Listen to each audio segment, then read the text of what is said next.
നിങ്ങൾ ഇന്ന് ഇതങ്ങ് നമുക്ക് നോക്കിയിട്ട് പോകാമല്ലോ, ഏതായാലും ബാക്കിയുള്ളവർ പോയാലും നമുക്ക് സംസാരിക്കാമല്ലോ. നിങ്ങളിത് ഈ എംബ്ലത്തിന് പുറത്ത് ഇത് ഞാനതിൻ്റെ മിനിസ്റ്ററാണ്. ഈ എംബ്ലത്തിൻ്റെ പുറത്ത് ഇതിങ്ങനെ നോക്കിയാൽ ആരെയും കാണുന്നുണ്ടോ? ഏതെങ്കിലും പ്രധാനമന്ത്രി മുഖ്യമന്ത്രിനെ തോന്നുന്നുണ്ടോ? ഇത് തുടരുന്നല്ല.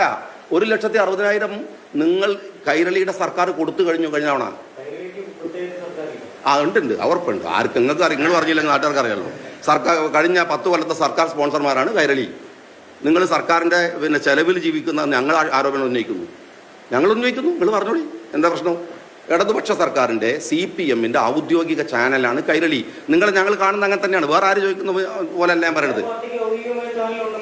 ഞങ്ങൾക്കുണ്ടോ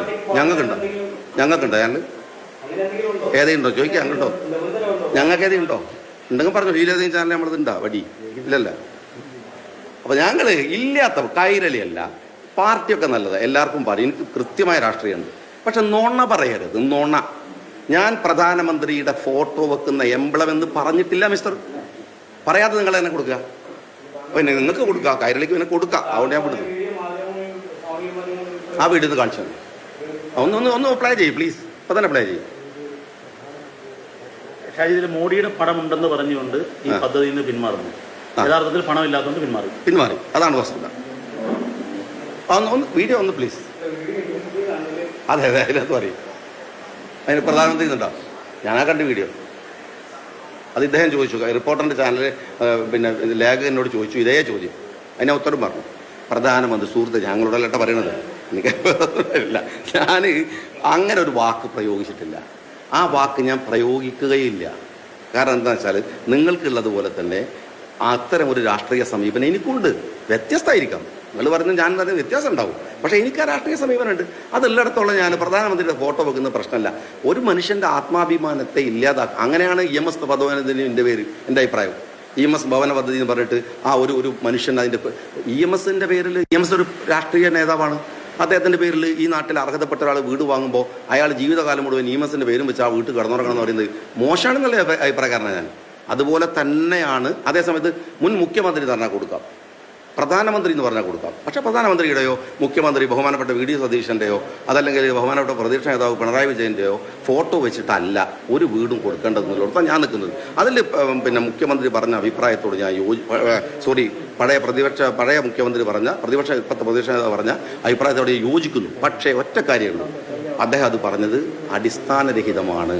കാരണം ഈ പദ്ധതിയിൽ എവിടെയും 1,00,000 ഞങ്ങളോട് പറയാം, നിങ്ങൾ എന്നോട് തർക്കിക്കാൻ നിൽക്കണ്ട. 1,60,60,000 62,000 വീടുകൾ കൊടുത്തു. ആ വീടുകൾ നിങ്ങൾക്ക് കാണണമെങ്കിൽ നിങ്ങൾ കുടുംബശ്രീയുടെ പിന്നെ സൈറ്റിൽ ഒന്ന് കയറി നോക്കിയാൽ മതി. നിങ്ങൾ പിന്നെ ഇതിൻ്റെ ലൈഫ് മിഷൻ്റെ സൈറ്റിൽ കയറിയാൽ നിങ്ങൾക്ക് പ്രത്യേകിച്ച് കാണാം.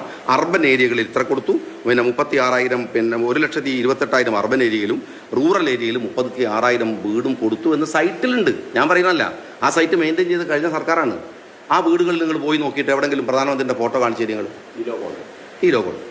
ഈ ലോഗോ വെക്കണമെന്ന ഇൻസ്റ്റിറ്റ്യൂട്ട് അത് കൊടുക്കുന്നത് സർക്കാരാണ്. ഈ ലോഗോ നിർബന്ധമായിട്ട് ആ ലോഗോ വെക്കണം എന്ന സർക്കുലർ. ഞാൻ വെറുതെ അല്ലല്ലോ സർക്കുലറായി കാണിക്കണം.